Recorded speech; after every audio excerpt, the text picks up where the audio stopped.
கேரள மாநிலம் கண்ணூரில் வீட்டிற்கு அருகே விளையாடிய சிறுவர்களை விரட்டிய தெருநாய் ஒரு சிறுவனை பாய்ந்து பாய்ந்து கடித்த சம்பவத்தின் சிசிடிவி காட்சி வெளியாகியுள்ளது. இது தொடர்பான விவரங்களோடு இணைகிறார் செய்தியாளர் சதாம். வணக்கம். அந்த சிறுவனின் நிலைமை எப்படி இருக்கு? முழு விவரம்.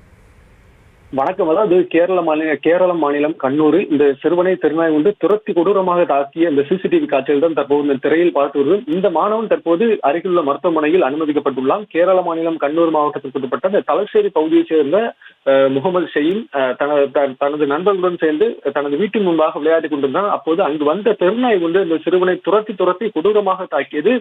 இதனால் படுகாயமான சிறுவனை உடனடியாக அக்கம் பக்கத்தினர் அந்த சிறுவனை மீட்டு அருகிலுள்ள மருத்துவமனையில் தற்போது அனுமதிக்கப்பட்டுள்ளார். இந்த சிறுவன் தற்போது சிகிச்சை பிரிவில் சிகிச்சையில் இருந்து வருகிறார். இந்த சம்பவம் தொடர்பான சிசிடிவி காட்சிகள் தற்போது வெளியாகி பெரும் அதிர்ச்சியை ஏற்படுத்தி வருகிறது.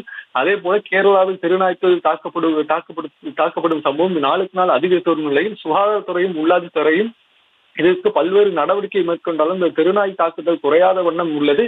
இந்த நிலையில் இந்த தெருநாய் இந்த சிறுவனை கடித்த சம்பவத்தால் அந்த பகுதியில் பெரும் அதிர்ச்சியை ஏற்படுத்தி வருகிறது. இந்த குறித்து மாவட்ட நிர்வாகம் உடனடியாக நடவடிக்கை எடுக்கப்பட வேண்டும் எனவும் அப்பகுதி மக்கள் கோரிக்கையும் விடுத்துள்ளனர். விவரங்களுக்கு நன்றி சதாம்.